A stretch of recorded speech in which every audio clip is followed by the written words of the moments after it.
জয় হরিচাঁদ, ভাই। জয় গুরুচাঁদ। আজকে আমরা যে ধারাবাহিক আলোচনার মধ্যে আছি, আজকের যারা দর্শক শ্রোতা তাদের সকলকে সশ্রদ্ধ প্রণাম, অভিনন্দন জানিয়ে আমাদের সেই ধারাবাহিক আলোচনা প্রসঙ্গে আমরা প্রবেশ করব। আলোচক ডক্টর মনোজ কাঞ্জিলাল। আমাদের এই যে তিনটে পর্ব, পরপর তিনটে পর্বে আমরা যে বিষয়টা নিয়ে চর্চা করলাম, মতুয়া ধর্মের যে মৌলিক তত্ত্বগুলো, তাত্ত্বিক যে আলোচনার মধ্যে যেটা আসলো, হরিতত্ত্ব, মতুয়া তত্ত্ব, সূক্ষ্ম সনাতন ধর্ম, এই যে পরপর যে আলোচনাগুলো আমরা করলাম,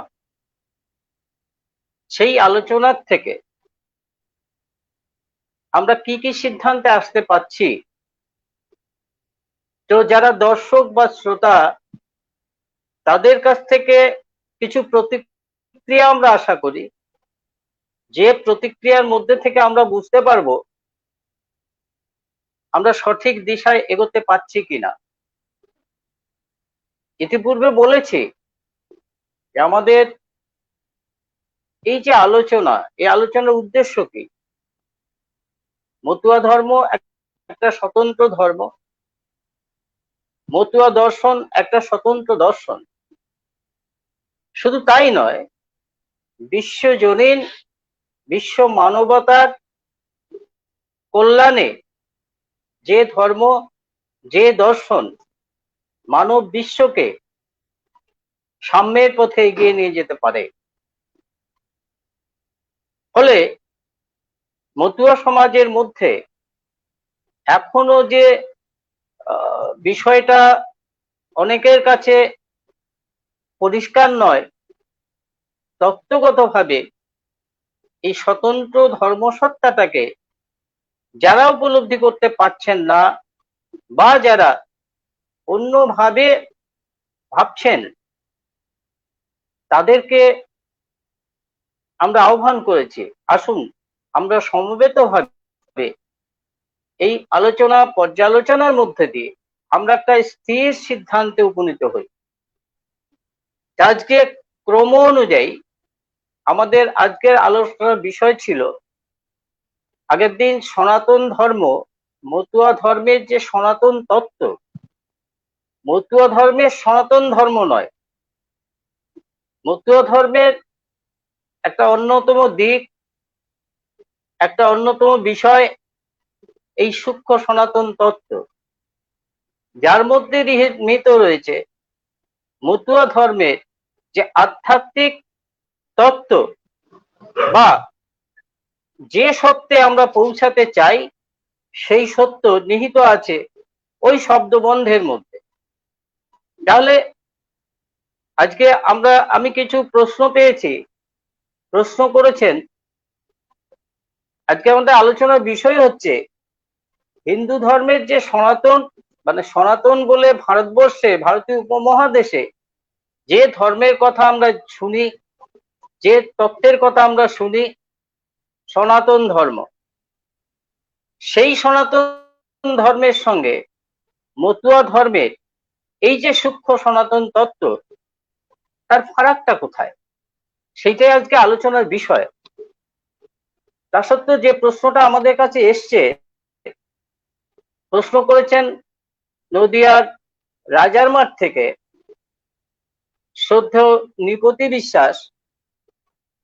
উনি বুঝতে চেয়েছেন হিন্দু ধর্মের সনাতনত্ব এবং মতুয়া ধর্মের সনাতনত্ব, যেটা আমাদের আলোচনার বিষয়ের মধ্যেই সেটা চলে আসার কথা আজকে। তাছাড়া উনি যা প্রশ্ন করেছেন, পৃথিবীতে কোন বিষয়গুলি সনাতন হিসাবে চিহ্নিত, তার মধ্যে কোনটা কোনটা মতুয়ারা মেনে চলে। আর একটা প্রশ্ন উনি করেছেন, ব্রাহ্মণ্যবাদী হিন্দুদের সনাতনত্ব কি। ব্রাহ্মণ্যবাদী হিন্দুদের কাছে সনাতনত্ব বলতে কি বোঝায়, অর্থাৎ ওরা সনাতন ধর্ম বলতে কি বোঝায়।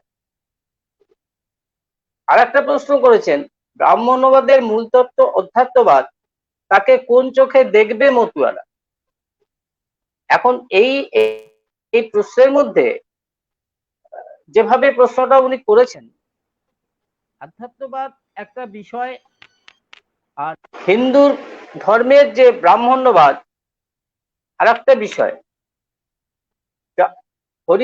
হরিচাঁদ গুরুচাঁদের মত পথে আধ্যাত্মবাদের স্বরূপ কি? এই প্রশ্নের উত্তর ওই যে সনাতন তত্ত্বের যে বিশ্লেষণ হচ্ছে তার মধ্যেই সেই স্বরূপ নিহিত আছে। সেই স্বরূপটাই উদ্ঘাটন করছেন মাননীয় ডক্টর মনোজ কাঞ্জিলাল, যে মতুয়ার আধ্যাত্মবাদের স্বরূপটা কি। সেই স্বরূপটাই হচ্ছে সূক্ষ্ম সনাতন তত্ত্ব। তাহলে আশা করি যিনি প্রশ্ন করেছেন তিনি আজকে আলোচনা শুনবেন, এবং এই প্রশ্ন আরো যাদের মনে আছে, যারা যারা এই প্রশ্ন মনের মধ্যে পোষণ করছেন, তারাও আশা করি আজকের আলোচনা থেকে সমৃদ্ধ হবে। তো আমি মনোজ বাবুকে অনুরোধ করব যে এই ধারাবাহিক আলোচনার পর্যায়ক্রমে আজকে আমরা যেখানে এসে পৌঁছেছি, ভারতীয় উপমহাদেশে সনাতন ধর্মের যে কথা আমরা শুনি তার সঙ্গে এই সূক্ষ্ম সনাতন ধর্মের পার্থক্যটা কোথায়। মনোজ বাবু, আপনি আলোচনা শুরু করুন। হ্যাঁ, শুনতে পাচ্ছি। জয় হরিবোল, জয় হরিচাঁদ। সম্মানীয় সুধী এবং যারা এখানকার বিদগ্ধজন যারা উপস্থিত আছেন এবং মতুয়া ভক্তবৃন্দ যারা আছেন, এবং সঙ্গে আমাদের এখানকার টকশোর পরিচালক যিনি আমাদের তাপস বসু মহোদয়, সঙ্গে আছেন আমাদের অ্যাক্টিভ এখন যেটা সক্রিয়ভাবে যিনি আছেন, এবং এখানটায় যিনি পরিচালনা করছেন তাপস বসুর সঙ্গে আমাদের সম্মানীয় সেই অখিল বিশ্বাস মহোদয়, এবং অন্যান্য আপনারা যারা দূর দূরান্ত থেকে যারা শুনছেন সবাইকে আমার আন্তরিক প্রীতি, শুভেচ্ছা এবং প্রণাম জানিয়ে আমি আমার বক্তব্য শুরু করছি। বিষয়টা আগে এপিসোডে কিছুটা আলোচনা করা গিয়েছে। এখন যেটা মূল বিষয় সেটা হচ্ছে যে আমাদের এই যে সনাতন ধর্ম যখন আমরা বলছি, সেখানে সনাতন যেমন একটা কথা আছে এবং ধর্ম কথাটাও আছে। যেহেতু ধর্ম কথাটা ব্যাপক প্রচলিত, সমস্ত ধর্মমত প্রচলিত ধর্মমত যেটা, সেটাকে বিভিন্ন ভাবে তার একটা বৈশিষ্ট্য আছে সেই ধর্মের সঙ্গে। আমাদের আজকের যে বিষয় সেটা হচ্ছে সূক্ষ্ম সনাতন ধর্ম। তাহলে কেন, কোন পরিপ্রেক্ষিতে মতুয়া ধর্মে হরিচাঁদ ঠাকুর সূক্ষ্ম সনাতন ধর্ম বললেন? কেন সনাতন ধর্মের আগে তিনি একটা সূক্ষ্ম শব্দ যোগ করলেন, এবং সেই সূক্ষ্ম যোগ করে তিনি কি আইডেন্টিফাই করলেন যে আগের যে আমাদের সনাতন ধর্ম, যেটা হিন্দু ধর্ম বলা হতো, বা বৈদিক ধর্ম যেটা এখন সবাই পণ্ডিতরা যারা এখন স্বীকার করেন বা প্রচার করেন যে বৈদিক ধর্মই সনাতন ধর্ম, কারণ বেদকে কেন্দ্র করে যে ধর্ম এখন ভারতবর্ষে আছে সর্বত্র, সেইটাই কিন্তু এখন ভারতবর্ষের মূল। এই সেন্সে কারণ হচ্ছে বৃহত্তর মানসিক পণ্ডিত সমাজ বলে, পুরোহিত, সমস্ত কিছু যে পরিমাণ আছে ভারতবর্ষের সমাজকে যারা কন্ট্রোল করছে ধর্মীয় ভাবে এবং আচরণগত দিক থেকে সামাজিক ভাবে, সেই অর্থে সনাতন ধর্মকে যে বৈদিক ধর্ম বলা হয়েছে। এবং এখন পৃথিবীতে বহুল প্রচলিত যে নামে সেটা হচ্ছে হিন্দু ধর্ম। কেন হরিচাঁদ ঠাকুরের প্রয়োজন পড়েছিল সনাতন ধর্মকে তিনি আইডেন্টিফাই করলেন সূক্ষ্ম সনাতন ধর্ম বলে এবং তিনি কি বিষয়কে সূক্ষ্ম সনাতন হিসাবে তিনি বলেছেন। এবং আছে যে সনাতন ধর্ম এবং সূক্ষ্ম সনাতন ধর্মের পার্থক্যকারী বা কি, এবং হরিচাঁদ ঠাকুরের প্রবর্তিত যে সূক্ষ্ম সনাতন ধর্মের মূল বৈশিষ্ট্যগুলো কি, মূল পয়েন্টস গুলোই বা কি। যাই হোক না কেন, আসুন আমরা সংক্ষেপে একটু দেখে নিই যে সনাতন ধর্মটা কি, বা সনাতন বিষয়টা কি, এবং ধর্ম বিষয়টা কি। সনাতন বিষয় আমরা যেটা জানি, যেটা হচ্ছে মানে সত্য হিসাবে প্রথম দিকে আমরা যদি দেখি, প্রথম যখন নতুন কোনো ধর্মমত প্রচারিত হয়, কোনো সত্য প্রচারিত হয়, তখন সেটা একটা তার অকৃত্রিম, তার একটা পবিত্র এবং তার একটা মানে সম্পূর্ণ একটা তার তত্ত্বটা, সত্য তত্ত্বটা থাকে। কিন্তু পরবর্তীকালে দেখা যাচ্ছে কালের প্রভাবে তার মধ্যে অনেক বেনজল ঢুকে যায়। তাহলে প্রথম দিকে যে সনাতন কথাটা বলা হয়েছিল, যেটা সত্য, যেটা চিরকালই, যেটা নিত্য, সেটা কিসের সাপেক্ষে? আমাদের মানব জীবনের সাপেক্ষে, জীব জগতের সাপেক্ষে। এই সত্য ধারণা কিসের সঙ্গে? যে মহাবিশ্বে, যে জগতে আমরা বাস করছি, সেই জাগতিক নিয়মের সঙ্গে কি নিয়ম, যেটা মানব জীবনের সঙ্গে সম্পর্কিত, সেইগুলো সত্য, সেইগুলো সনাতন, সেইগুলো শাশ্বত, সেইগুলো নিত্য। এই বিষয়গুলো আগে আমাদের সনাতন হিসাবে বলা হতো। আর ধর্মটা হচ্ছে কি? ধর্ম কথাটা ব্যাপক ভাবে আছে, মানে বহু অর্থে আছে। যে জৈব ধর্ম আছে, স্ত্রী ধর্ম আছে, রাজ ধর্ম আছে, বর্ণ ধর্ম মানে গারস্থ ধর্ম আছে। এইরকম প্রচুর ধর্ম আমরা যদি দেখি, যে এরকম ধর্ম কথা প্রায় 100-র উপরে বলা যায়, এই যে পাঠ আছে। তবুও ধর্মটা হচ্ছে কি? ধর্মটা হচ্ছে মূলত যে আমাদের যে নিয়মগুলো, কিসের নিয়ম? যে ধর্ম মূলত নিয়ম এবং ল, যেটা কিসের সঙ্গে ল? আমাদের এই জীবন সম্পর্কে, জীবনের যত সব প্রবৃত্তিগুলো আছে, জীবনের মধ্যে আমাদের মানব শরীরের এই যে শরীর এবং তার মনের সঙ্গে সম্পৃক্ত, যে আমাদের বিশ্ব জগতের সঙ্গে যুক্ত যে বিষয়গুলো, সেইগুলো নিয়ে তার সঙ্গে কি মিল আছে, কিভাবে আমার জীবনটা চলছে, কিভাবে আমার শরীরটা চলছে, শরীরের অন্তরের যে বিষয়টা সেইটাও বা কিভাবে চলছে, সেই যে নিয়ম, যেটা আমাদের সত্তার বিকাশ, মানে আমাদের অন্তর সত্তা, এবং আমাদের যে বাহ্যিক যে সত্তাটা আছে, সেটা হচ্ছে আমাদের শরীরে, আমাদের শরীরের শারীরিক এবং মানসিক, যেটা আমাদের বিকাশের সহযোগিতা করে, অথবা যে নিয়মের মাধ্যমে আমরা আমাদের মানসিক, শারীরিক, আধ্যাত্মিক বিকাশ সাধন করতে পারি, এবং যে নিয়ম যেটা ধরে এইগুলোর সর্বোচ্চ বিকাশ এবং সর্বোচ্চ কল্যাণ হয় মানবের এবং বিশ্ব জাগতিক যে জীবে কল্যাণ হয়, সেইটাই মূলত ধর্ম হিসাবে কিন্তু আমাদের চিহ্নিত বলা হয়ে থাকে। এটা ব্রড সেন্স। এখন যাই হোক না কেন, যে এই যে সনাতন ধর্ম যেটা ছিল, আমরা যদি দেখি যে বেদেরও যে দুটো দিক ছিল, তার একটা কর্মকাণ্ড ছিল এবং তার একটা জ্ঞান কাণ্ড ছিল।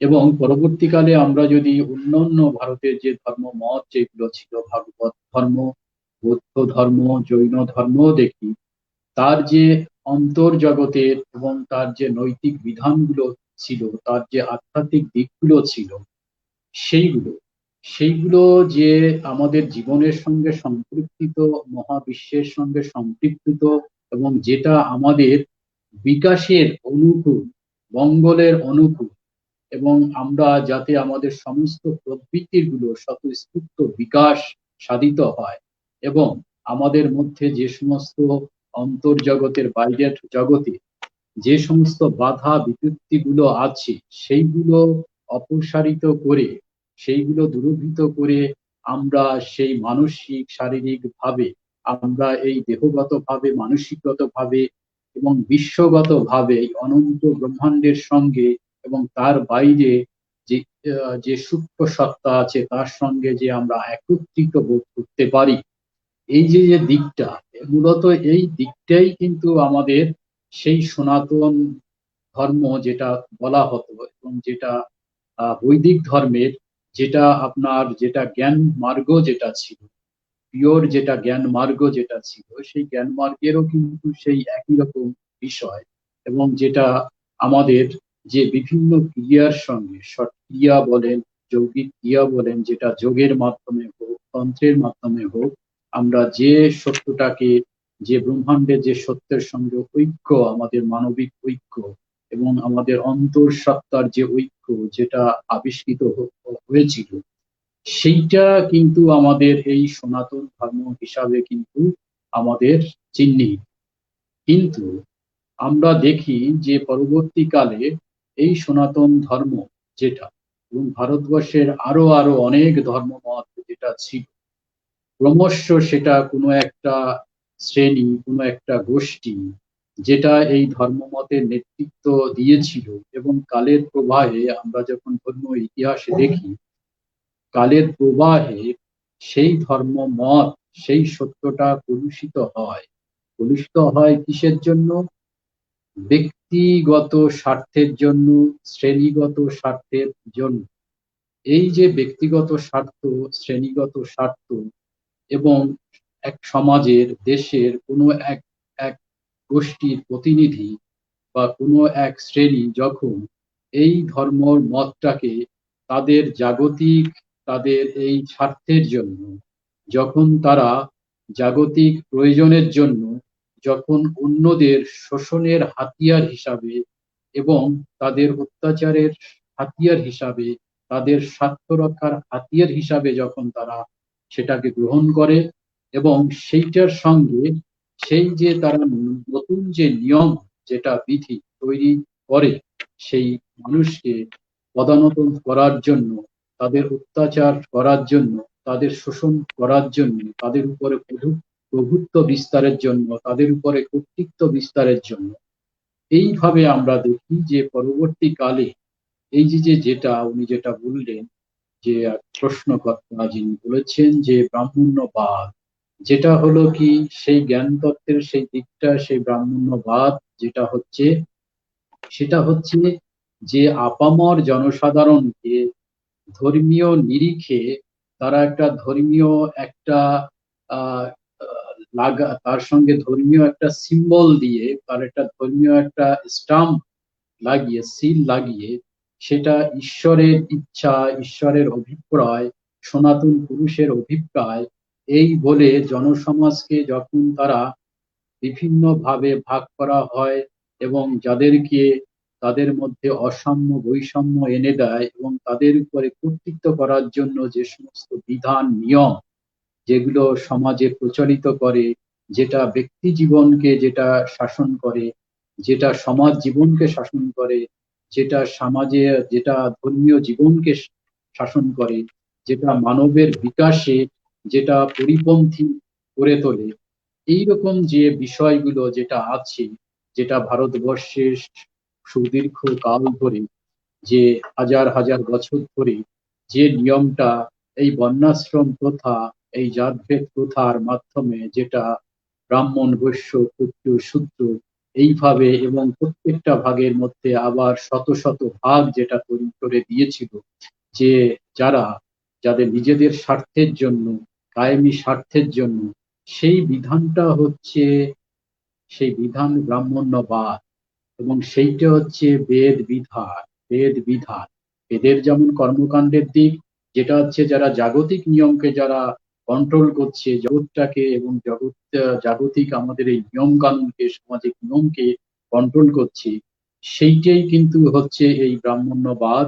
এবং সেইটাই কিন্তু ধর্মের একটা, মনে হচ্ছে কি, এই যে আমাদের ব্যবহারিক জীবনে সেই দিকটা, এই যে ব্রাহ্মণ্যবাদ বলুন, এই যে সামাজিক নিয়ম কানুন, এই যে বৈবাহিক আচরণ, এই যে মৃত্যুর পরে যে আচরণ, এই যে প্রায়শ্চিত্ত, এই যে বিধান, এই যে দ্বন্দ্ব নীতি, দণ্ড নিয়ম ভাঙলে তাদের কি অত্যাচার হয়, তাদের উপরে কি মানে করা হবে, তার উপরে কি প্রতিবিধান করা হবে, কি তারা শাস্তি পাবে, এই যে যে বিধান, এর জন্য শয়ে শয়ে বই তৈরি হয়েছে সেইটাকে। এই বিষয়টা কিন্তু আধ্যাত্মিকতার সঙ্গে কোনোভাবেই যুক্ত ছিল না, যেটা সনাতন ধর্ম হিসাবে যেটা আমাদের মধ্যে যেটা প্রচলিত ছিল, সেইটা কিন্তু এর সঙ্গে প্রথম দিকে কিন্তু যুক্ত ছিল না। পরবর্তীকালে কায়েমী স্বার্থের জন্য এই সমস্ত সংহিতা, এই বিধানগুলো সেইগুলো প্রচলিত ছিল। এবং আমাদের মূলত হরিচাঁদ ঠাকুরের যে ধর্ম মতটা, তারও দুটো দিক আছে, তার একটা ব্যবহারিক দিক আছে, পারমার্থিক একটা দিক আছে। এই ব্যবহারিক দিকটা যে আমাদের এই যে যে বেদ বিধান, যেটা ব্রাহ্মণ্যবাদ, যেটা সমাজে প্রচলিত, যেটা মানুষকে হাজার হাজার ভাগে বিভক্ত করে রেখেছে, হরিচাঁদ ঠাকুরের এই ধর্ম আন্দোলনের, মূল ধর্মের আন্দোলনের প্রথম এবং প্রত্যক্ষ সংগ্রাম কিন্তু এই অসাম্য বৈষম্যের বিরুদ্ধে। এই অসাম্য বৈষম্যের বিরুদ্ধে কিন্তু হরিচাঁদ ঠাকুরের এই যে যে আন্দোলন, যেটা তিনি বারবার, যেটা তার সুবিখ্যাত যে উক্তি, যে কুকুরের উচ্ছিষ্ট প্রসাদ পেলে খাই, বেদ বিধি শৌচাচার নাহি মানি তাই। এই যে যে বেদ বিধি, এই যে যে শৌচাচার, এই যে যে জাগতিক নিয়মকে কন্ট্রোল করার জন্য যত সব নিয়ম কানুন, অসাম্য বৈষম্য যে নিয়ম কানুন, এইগুলোই কিন্তু বেদ বিধি, যেটা মনুসংহিতা, যেটা যাজ্ঞবল্ক্য সংহিতা, যেটা পরাশর সংহিতা, এবং তার যে দণ্ড নীতি, যে ভাঙলে তার কি শাস্তি পাবে, সেই নীতিগুলো নিয়েই কিন্তু এই সমস্ত। এর সঙ্গে ধর্মীয় যেটা আমরা সনাতন ধর্মের যে কথা বলি, তার সঙ্গে কিন্তু কোনো যোগসূত্র নেই, কিন্তু সেটাকে মান্যতা দেওয়ার জন্য, লোকের মনে ভীতি আনার জন্য তারা কিন্তু পরবর্তীকালে কৌশল করে তারা কিন্তু প্রচার করেছে যে এটা হচ্ছে সনাতন পুরুষের আদেশ, সনাতন পুরুষ থেকে এই বিধানগুলো এসছে, সনাতন পুরুষের পা থেকে শূদ্ররা এসছে, জঙ্ঘা থেকে এরা এসছে, বাহু থেকে ক্ষত্ররা এসছে, মাথা থেকে আপনার ব্রাহ্মণরা এসছে। এই বিধান কিন্তু কায়েমী স্বার্থের জন্য পরবর্তীকালে সমাজে কিন্তু প্রচারিত করেছে। ধর্মীয় মড়কে আধ্যাত্মিকতা ঢুকিয়ে দিয়ে মানুষকে ভীতি বিধান করে, মানুষের কর্মবাদের কথা বলে, এই কর্ম তোমার যে এই যে যে অবস্থা, তুমি যে শূদ্র, তোমার যে পাতিত্ব অবস্থা, তুমি যে এখন খারাপ অবস্থায় পতিত হয়ে আছো, অমানুষিক অবস্থা, সেটার জন্য তোমার পূর্ব জন্মের কর্মফল দায়ী, এর জন্য আর কেউ দায়ী নয়। এইভাবে তারা সমাজটাকে, তারা ধর্মীয় আধ্যাত্মিকতার কথা বলে, পুনর্জন্মের কথা বলে, এই ভীতি দেখিয়ে এই ব্যবস্থাটাকে তাকে চিরস্থায়ী করে রেখেছে। এখন আমরা দেখি যে এই যে যে আমাদের বৈদিক ধর্ম, সে বৈদিক ধর্মের এই যে যে বিধান, মনুর যে বিধান, অথবা এই যে যে বেদ বিধান, বেদ বিধি, এইটাও কিন্তু সনাতন। কারণ বলা হয়েছে, বেদেও দশম মণ্ডলে আছে, যে পুরুষ সূক্তে আছে, যে সেই মহান পুরুষ সনাতন পুরুষের পা থেকে তোমরা এসছো। অতএব এটাও কিন্তু সনাতন। এই জাতভেদ কোথাও কিন্তু ভারতীয় ধর্ম মতে সনাতন বিষয়টা, যেটা আধ্যাত্মিকতার বিষয়ের মতন, কর্মবাদটাও সনাতন। এই যে যে যা সনাতন, এই হতে পরবর্তীকালে তারা ব্যবহার করেছে, যা দীর্ঘকাল ধরে টিকিয়ে আছে, যারা 250 জেনারেশন ধরে, পুরুষ ধরে, 300 পুরুষ ধরে, যেটা 4000 বছর ধরে যেটা টিকিয়ে আছে, সেটাও সনাতন পর্যায়ে আছে। এই পাতিত্ব, জাতভেদ তথা শূদ্র ব্যবস্থাও সনাতন। কারণ বলা হয়েছে, গীতাতেও বলা হয়েছে যে গুণ কর্মের কথা বলেও এটাকে একটা বৈধতা দেওয়া হয়েছে। এই যে যে ধর্মীয় ভাবে, এই যে যে সনাতন পুরুষের নামে মিথ্যা প্রচার করে, যে সেই ব্যাপারটাকে সনাতন হিসাবে, যেটা মানুষের মস্তিষ্ক জাত, মানুষের ভিতরে এই যে যে কর্তৃত্ব করার জন্য, অন্যদের শাসন করার জন্য যে নিয়মগুলো তারা কৌশলে তৈরি করেছিল, সেগুলো তারা একটা সনাতন ধর্মের বিধান বলে তারা ভারতবর্ষে চালিয়েছে। এবং এটা যুগ যুগ ধরে ভারতবর্ষের ভূমিতে সেটা বর্তমান, এবং সেটাও সনাতন। হরিচাঁদ ঠাকুর মূলত আমাদের জনমানসে, আমাদের মধ্যেও এখন যারা আছে, তথাকথিত যারা নিম্ন শ্রেণী বলেন, যারা সূত্রের মধ্যে রয়ে গেছে, অতি সূত্র, তারাও এখন এটা কিন্তু সাইকোলজিক্যালি, কারণ হচ্ছে জেনারেশনের পর জেনারেশন, 200 জেনারেশন, 150 জেনারেশন, তারা যখন এটা মেনে এসছে তখন তাদের শরীর মনে সাইকোলজিকে গেঁথে গেছে এবং তারা কিন্তু তার বাইরে কিন্তু এটা বেরোতে পারছে না। তবে তাদের একটা বিধান দিয়ে দিয়েছে, সেটা কিন্তু এখন যদিও সেই ব্রাহ্মণ্যবাদ সেটা কঠোরভাবে প্রচার প্রচার এবং শাসন না করলেও, সেটা যেহেতু আমাদের মনে, আমাদের অন্তরে গেঁথে গেছে, সেই জন্য কিন্তু আমরা সেই রকম রিপিটেশনের মাধ্যমে, অনুকরণের মাধ্যমে কিন্তু সেটা আমরা করে আসছি। এখন যদিও কোনো অঞ্চলে ব্রাহ্মণ্য না পাওয়া গেলেও আমরা কিন্তু সেই আমাদের অভ্যাস,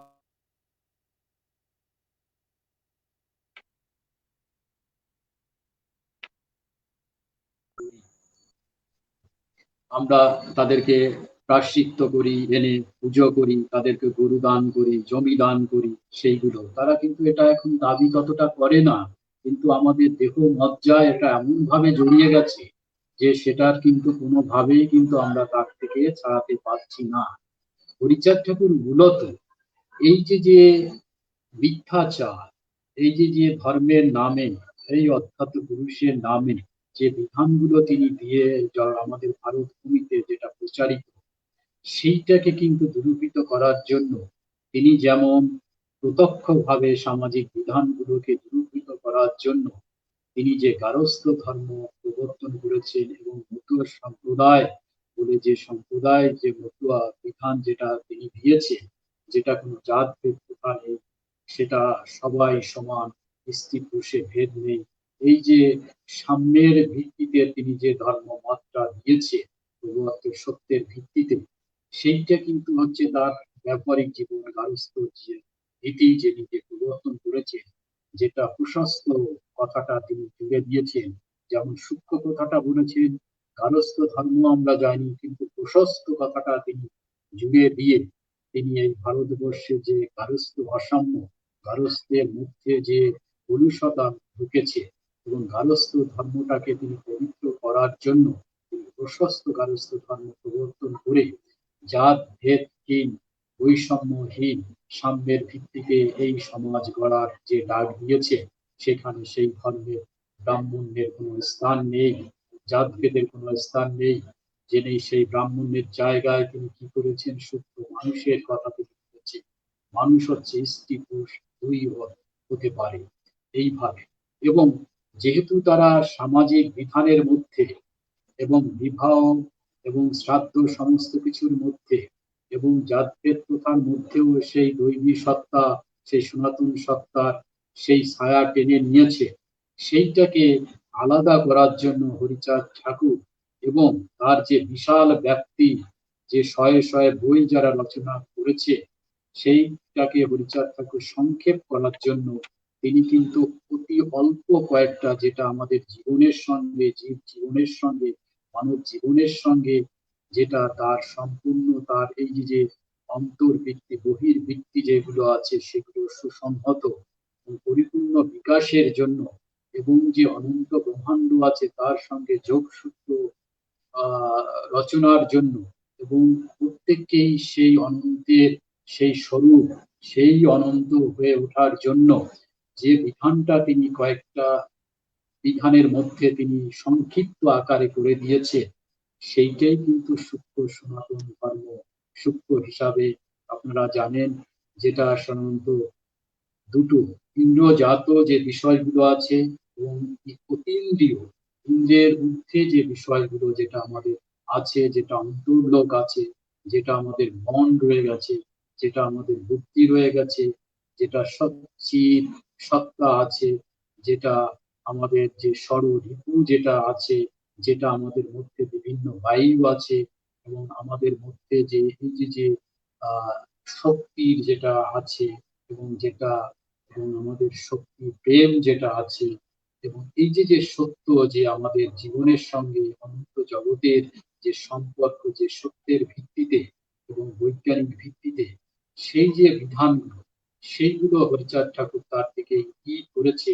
এবং লীলামিততে মাত্র 4 চারটে বিষয়কে তিনি বৈধতা দিয়েছেন, সেই সূক্ষ্ম সনাতনের চারটে স্তম্ভের কথা বলেছেন। সেটা হচ্ছে কি, যে সর্বধর্ম লঙ্ঘিয়ে করিলেন স্তূপ। এই যে কথাটা আছে, তিনি সর্বধর্ম উল্লঙ্ঘন করে, মন্থন করে তিনি একটা সংক্ষিপ্ত একটা রূপ দিলেন, স্থূল একটা রূপ দিলেন, মানে তার দৃশ্য রূপ দিলেন। সেটা হচ্ছে কি, শুদ্ধ মানুষেতে আরতি এই হয় মূল। সেটার প্রথম যেটা, সেই সূক্ষ্ম সনাতন ধর্মের যেটা হচ্ছে যে শুদ্ধ মানুষ। শুদ্ধ মানুষ আমরা কাকে বলি?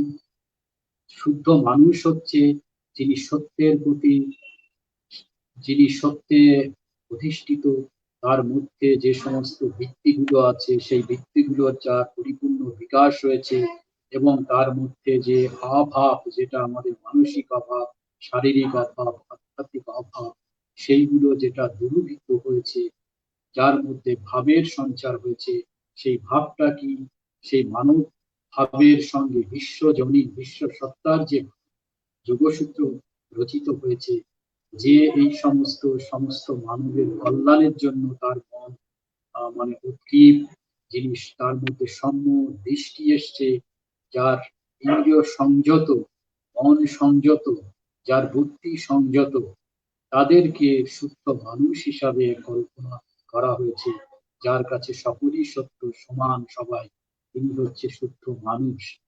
এবং হচ্ছে কি, এই যে তারই হচ্ছে কি, হরিচাঁদ ঠাকুর তার ধর্মের কেন্দ্রবিন্দু সূক্ষ্ম দিক থেকে কি করলেন, যে এইরকম পবিত্র, যে এইরকম সত্য জেনেছে, যিনি এরকম সৎ, যিনি সংযত, তার প্রতি সবার একটা অনুরাগ, তার প্রতি সবার একটা আরতি থাকবে, তার প্রতি সবার একটা ঝোঁক থাকবে।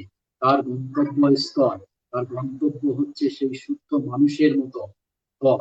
এই জন্য তিনি একটা পথ করে দিলেন, যে শুদ্ধ মানুষ, এইটা হচ্ছে এই ধর্মের কেন্দ্রবিন্দু, এবং হচ্ছে সেই সুখকে কেন্দ্রবিন্দু। কারণ হচ্ছে ধর্ম যেমন স্থূল আছে, তার একটা সূক্ষ্ম আছে। এই যে স্থূলের মধ্যে এই যে সূক্ষ্মের প্রকাশ, এবং সূক্ষ্মের যে যোগসূত্র শুদ্ধ মানুষের মধ্যে, সেই সূক্ষ্ম সত্তার যে পরিপূর্ণ বিকাশ হয়, সেই জন্য কিন্তু তিনি শুদ্ধ মানুষের কথা বলেছেন। তিনি কিন্তু ঈশ্বরের কথা এখানে বারবার বলেননি। কারণ শুদ্ধ মানুষই আলটিমেটলি সেই পরমেশ্বর হয়ে ওঠে, সেই ঈশ্বর হয়ে ওঠে। এটা কিন্তু বৌদ্ধ ধর্মের সর্বোচ্চ গুরুত্বপূর্ণ বিষয়। তার সঙ্গে আছে কি, হচ্ছে জীবে দয়া। এই যে দয়া যে বিষয়টা আছে, জীব, কাদের জীব বলা হয়েছে? জীব বলা হয়েছে যেহেতু জীব যারা আছে জীব জগতে, এই যে আমরা মানুষ যারা আছি, মানুষের আহ, আগে, এবং আমরা যেহেতু আমরা জানি যে মানুষ প্রথমত যারা শিক্ষা দীক্ষা সংস্কার বা তাদের মধ্যে সেই পরিপূর্ণ, যখন তাদের মধ্যে জ্ঞান না আসে, ব্যক্তিত্ব না আসে, বিকাশ না আসে, তখন কিন্তু তারা জীবেরই সমতুল্য।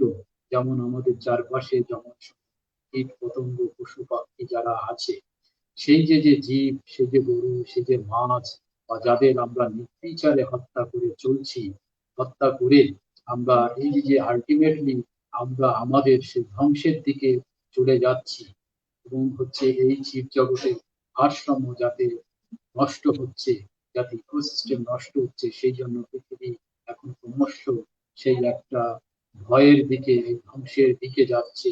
সেইটা নিবারণ করার জন্য, নিখিল জগৎকে রক্ষা করার জন্য হরিচাঁদ ঠাকুর বলেছে যে জীবের প্রতি তোমাদের দয়া থাকতে হবে। কারণ জীবও সেই পরমাত্মার অংশ, পরমাত্মার স্বরূপ। এবং আমরা যদি অন্যভাবেও বলি যে এই বিশ্ব জগতেরই সে অংশ, মহাজাগতিক অংশ জীব। মহাজগৎ থেকেই তার উৎপত্তি, মহাজগতেই তার উৎপত্তিটা আছে।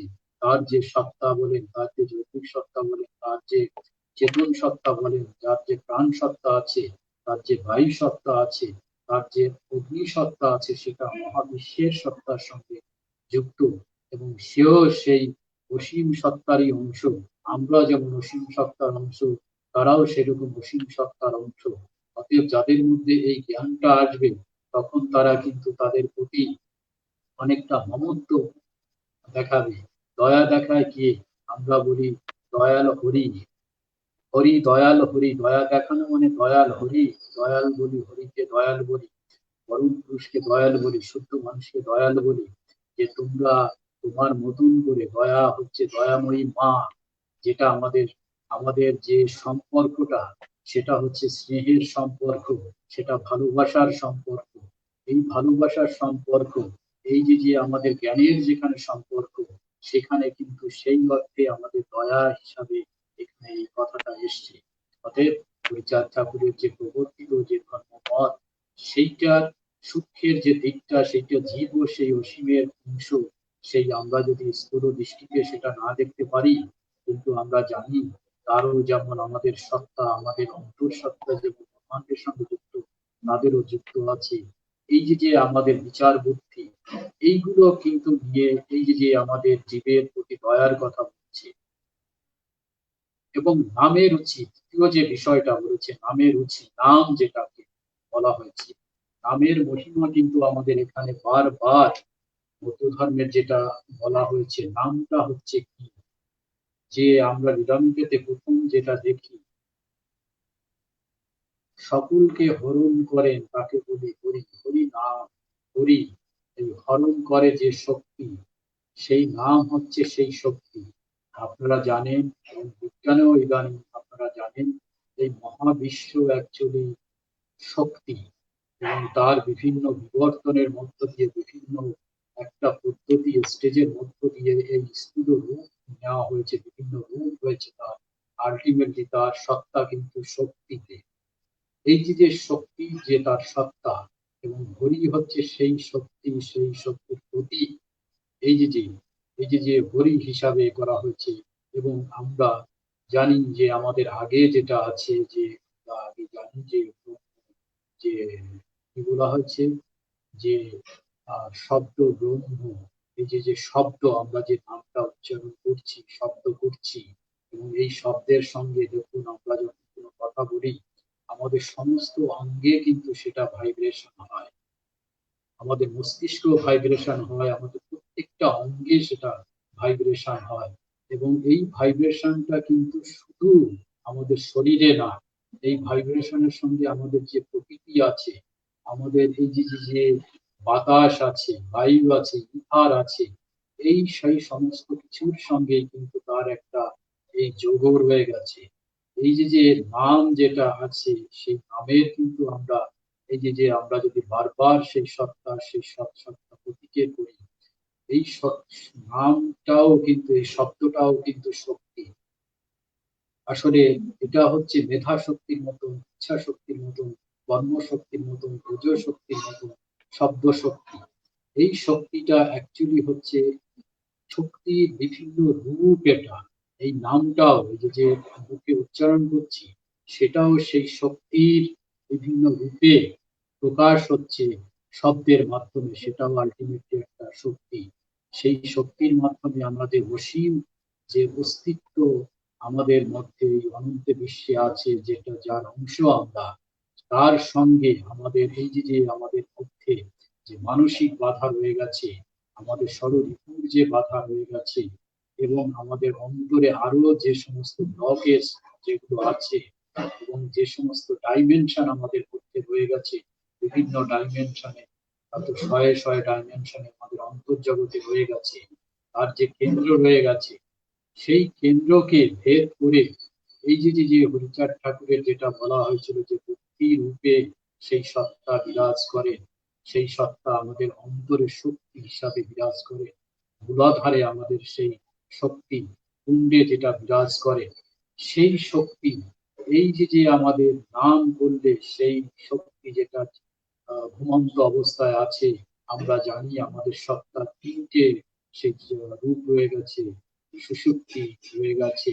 আমরা এই যে যে আমাদের ঘুমের যে তিনটে স্তর আছে, আমাদের অন্তর্জগতের যে প্রবৃত্তিগুলো, যে আমাদের গভীরে যে বিষয়গুলো, সেগুলো গভীর ঘুমে আছে, সেইগুলো জাগ্রত করার জন্য, সেইগুলো জাগ্রত করার জন্য এই নাম, এই নাম উচ্চারণ করলে সেটা যেমন আমাদের শরীরে ভাইব্রেশন হয় এবং অঙ্গ প্রত্যঙ্গে ভাইব্রেশন হয়, সেরকম আমাদের অন্তর্জগতে এটা ভাইব্রেশন হতে হতে কার্যকারীর ভূমিকা নেয়। এবং আমরা জানি যে এই যে সেটার হচ্ছে এই নাম, আসলে এটা হচ্ছে আলো। আমাদের মধ্যে যে এই যে অন্ধকার রয়ে গেছে, এই নামের বারবার উচ্চারণে সেখানে আলোকিত হয়। আলোকিত হলে আমাদের সেই অন্তর্জগৎ আলোকিত হয়ে ওঠে। তখন আমাদের সেই যে এই যে আলো আপনারা জানেন, সেটাও শক্তির রূপ। এই অগ্নি, সেটাও শক্তির একটা রূপ। এইভাবে আমরা বিভিন্ন ভাবে আমরা কিন্তু সেই সত্যের সঙ্গে, যেটা সনাতন সত্য, যেটা যেটা আমাদের জীবনের কেন্দ্রে রয়ে গেছে, সেই সত্তার সঙ্গে আমরা কিন্তু এই নামের সঙ্গে যুক্ত হতে পারি। সেই সায়েন্সটা কিন্তু, এই যে ধ্বনি বিজ্ঞান যেটাকে বলা হয় ইদানিং আমাদের যে বিজ্ঞান শাস্ত্রে, যে ধ্বনি বিজ্ঞান শাস্ত্রে, ধ্বনি হয় একটা বিজ্ঞান। এই বিজ্ঞানের মাধ্যমে কিন্তু আমরা সেই জায়গায় পৌঁছাই।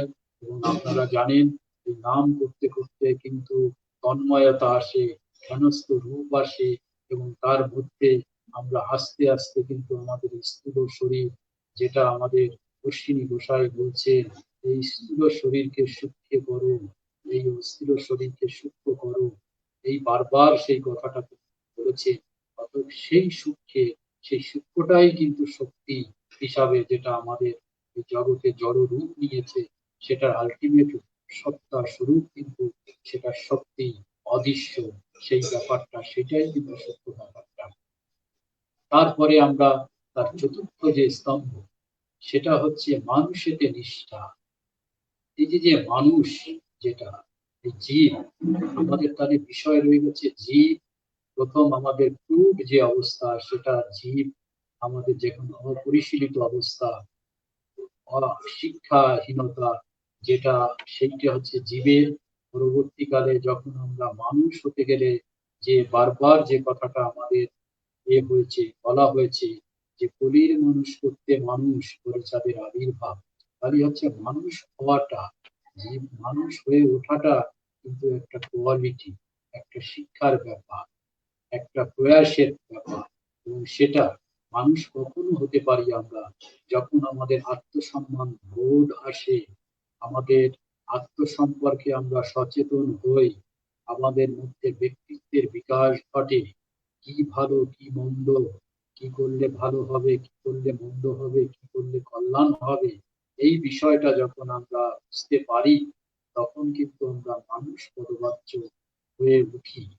এবং সেইটা বলছে যে হরিচাঁদ ঠাকুর, মানুষের মধ্যে যতই ভুল ভ্রান্তি হোক না কেন মানব সমাজে, কিন্তু তার প্রতি কখনো রাগ করতে নেই, তাকে রাগ করে দূরে সরে দিতে নেই, তাদের মধ্যে বৈষম্য করে তাদের দূরে সরে নেই। মানুষের প্রতি এই যে মানুষকে যে বিভাজন করে রেখেছে হাজার হাজার ভাগে, তাদেরকে সমাজের বিভিন্ন স্তরে তাদেরকে ফেলে রাখা হয়েছে, প্রতীক হিসাবে, দলিল হিসাবে, তাদের প্রতি নিষ্ঠার কথা বলেছে। সবাইকে সেই জায়গায়, সেই ব্যক্তিত্বের জায়গায় আনতে, এবং তারা যদি শত অপরাধ করলে, তবে অন্যায় করলে, কখনো যেন তাদের প্রতি আমরা দূরে সরে না যাই, তাদের থেকে তাদের প্রতি খারাপ আচরণ না করি, সবার প্রতি ভালো আচরণ করি, সবার প্রতি ঈশ্বর জ্ঞানে অথবা প্রত্যেকের সেই সত্তার জ্ঞানে আমরা করি। সেই জন্য কিন্তু তিনি এই মানুষের উপরে তিনি গুরুত্ব দিয়েছেন এবং বলেছে যে শুদ্ধ জীবেদয় নামের মানুষের ইহা ছাড়া আর যত সব ক্রিয়া ভ্রষ্টা। ক্রিয়ার কথা বলছে, এগুলো কিন্তু এই যে চারটে ব্যাপার বলছে, এটি কিন্তু ক্রিয়া।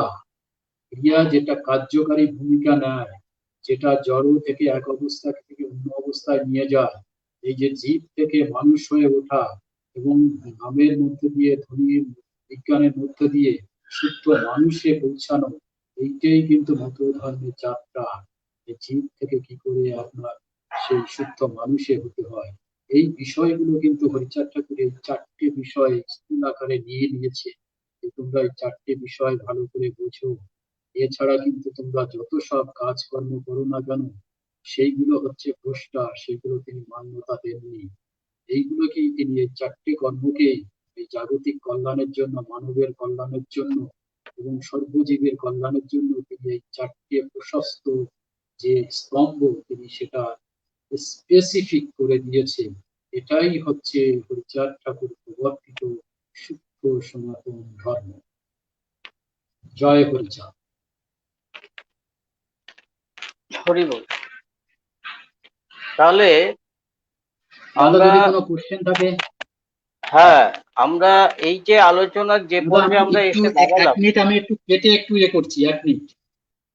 আচ্ছা, ঠিক আছে। আমরা আলোচনার যে পর্বে আমরা পৌঁছালাম, এই 4টে এপিসোড পর পর আমরা কি বুঝতে পারলাম মতুয়া ধর্ম একটা ধর্ম?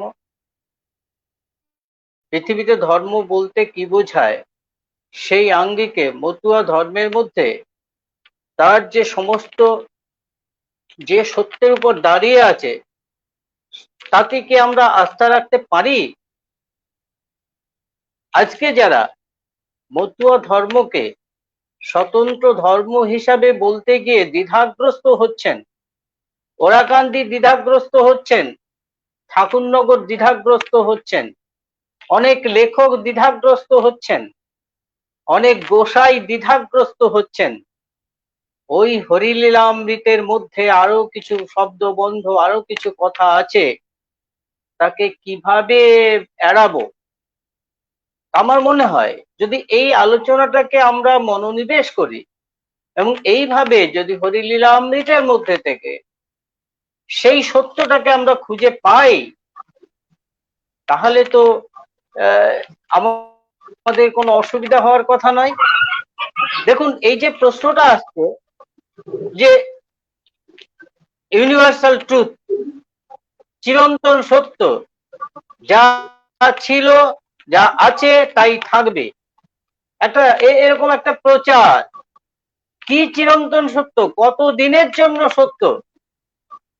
এখনই কি পৃথিবীর চারপাশে সূর্য ঘুরছে?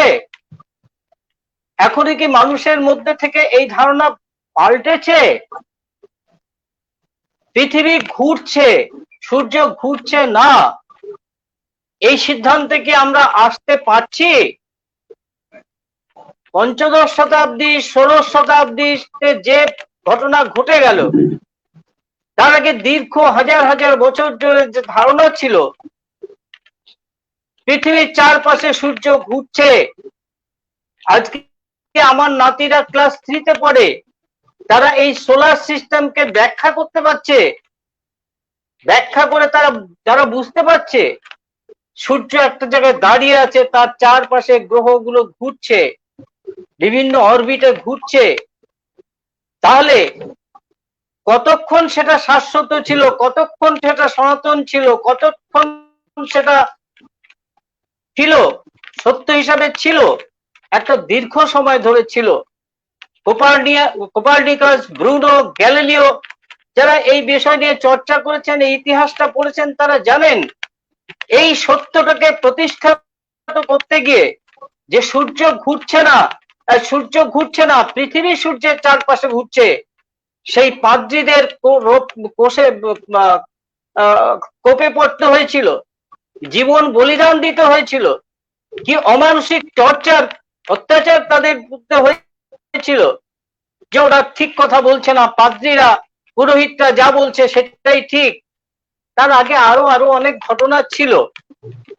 এটা, সেই বিষয়টা যদি আমরা মগজের মধ্যে আনতে পারি, তাহলে এই যে হিন্দু সনাতন, এই সনাতনত্বকে তারা টিকিয়ে রাখতে চায়, এই জাত ব্যবস্থাকে তারা টিকিয়ে রাখতে চায়, এই জন্মগত দাস, জন্মগত প্রভু, born slave and born master, এই সত্যটা হরিচাঁদ ঠাকুর কতটা লেখাপড়া শিখেছিলেন, উপলব্ধি করতে পারলেন? আর আজকে যখন আমরা বড়াই করছি, আমরা অনেক লেখাপড়া শিখেছি, আমরা অনেক কিছু পড়তে পারি, অনেক কিছু বুঝতে পারি, তাহলে আমরা কেন বুঝতে পারছি না? মতুয়া সমাজের কাছে আমার এটাই বক্তব্য, এটাই আমার বলার, যে আসুন আমরা এই চর্চার মধ্যে প্রবেশ করি। আমাদের বিষয় ছিল মতুয়া ধর্ম এবং দর্শনের তাত্ত্বিক আলোচনা। তো আমরা পরবর্তী এপিসোডে এই ধর্মের পর্যায়ে এই পর্যন্ত আলোচনাটাকে রেখে দিয়ে পরবর্তী সময় আমাদের আরো যারা সামনে আসবেন তারা এই বিষয়ে কথা বলবেন। আমরা একটু সহজ দৃষ্টিকোণ থেকে মতুয়া দর্শনের আরেকটা জায়গা অন্বেষণ করব। হরিলীলামৃত যেমন চর্চা হয়, তার চেয়ে অনেক বেশি চর্চা হয় রসরাজ তারক সরকারের গান আর অশ্বিনী গোসাইয়ের গান, যেটা বহুল চর্চিত হয়। যারা লেখাপড়া জানেন না তারাও সেই গান করেন, সেই শব্দগন্ধ তারা উচ্চারণ করেন। তাহলে আমাদের জ্ঞানী মানুষরা তারা অন্বেষণ করে সেই গানের মধ্যে কি এমন আছে যা একটা দর্শন, যার মধ্যে জীবনের যে সত্য সেই সত্যটা লুকিয়ে আছে, যার মধ্যে রয়েছে মতুয়া হরিগুরুচাঁদের যে মূল বিষয়, মৌলিক নীতি, তার প্রতিফলন আমরা তার মধ্যে থেকে কিভাবে খুঁজে পাবো। সেই জন্য আমি আজকে কতজন শুনছেন আমি জানি না, তবে মতুয়া কল্যাণ পরিষদ এই যে প্রচেষ্টার সঙ্গে সামিল হতে আহ্বান করছে ঠাকুর বংশের যারা প্রতিনিধি, যারা ওরাকান্দিতে বিরাজমান, যারা ঠাকুরনগরে বিরাজমান, আসুন আপনারাও যোগদান করুন, আপনারাও এই চর্চায় সামিল হয়ে আজকে পৃথিবীর বুকে একটা নতুন দিগন্ত উন্মোচনের সুযোগ এসছে, তাতে আপনারা সামিল হন। আর আজকে যেহেতু আমাদের সময় শেষ হয়ে গেছে, আমরা এই এপিসোডকে আর বাড়াতে পারবো না। মনোজ বাবু, আপনি দু এক কথায় যদি আপনার পরবর্তী আমাদের এপিসোড সম্পর্কে যদি ধারণাটা দিয়ে রাখা যায়, যে আমরা পরবর্তী সময়ে সামনের রবিবারে আমরা কোন বিষয়ে আলোচনা করব।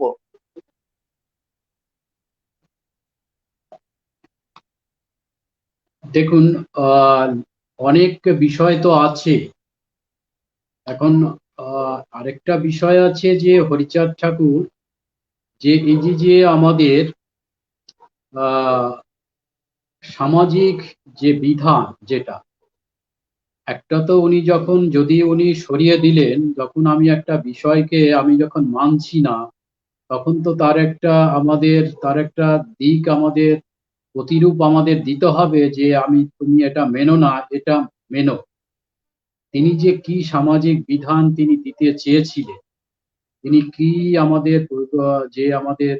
যে সমাজে যে ব্রাহ্মণ্যবাদ যেটা প্রচলিত আছে সেইটাকে সরিয়ে দিয়ে তিনি কি বিধান তিনি দিতে চেয়েছিলেন, কি সে বিধানটা ছিল, কি সেই সমাজ দর্শনটা ছিল, কি সেই সোশ্যাল অর্ডারটা ছিল, যেটা মানুষ গারস্থ সমাজ এবং মতুয়ারা যেটা মানবে, কি সেই দিক নির্দেশ তিনি করেছিলেন, সেই কিন্তু একটা বিষয় কিন্তু রয়ে গেছে।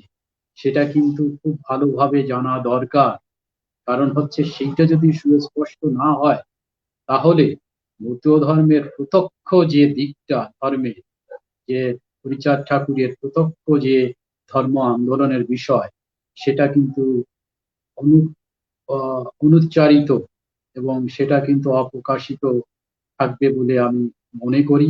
অতএব হরিচাঁদ ঠাকুরের যে সোশ্যাল অর্ডারটা, যে সোশ্যাল অর্ডারে তার কি কর্তব্য, কি করবে, কি করবেন না, যে বিধানটা দিয়েছে, সেইটা যদি আলোচিত হতো, এবং তারপরে আপনি যেটা বললেন পরপর আরো মতুয়া ধর্মের যে কর্মবাদ যেটা কি, সেটা আরো অনেক অনেক দিক আছে।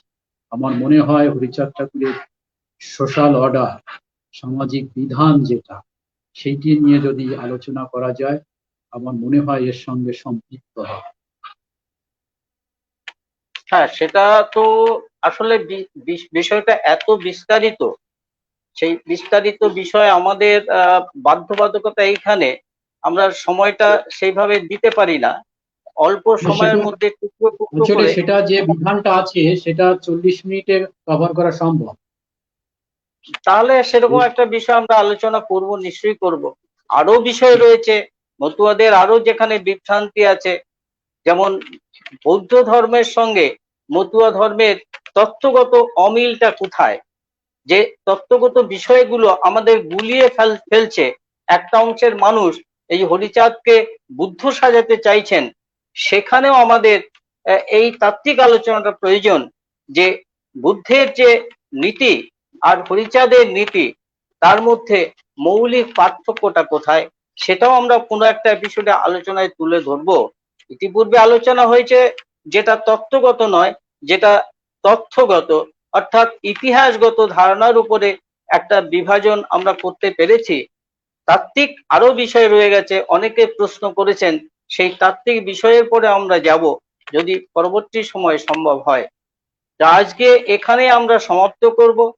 শুধু ভক্তমণ্ডলী এবং আপামর যারা মানুষ, যারা এই কথা শুনছেন, যারা ধর্ম, দর্শন, সমাজ, মানব কল্যাণ নিয়ে যারা কাজ করেন, যারা চিন্তা করেন, তাদের সকলের কাছে আহ্বান, আমাদের এই প্রচেষ্টায় আপনারা সামিল হন।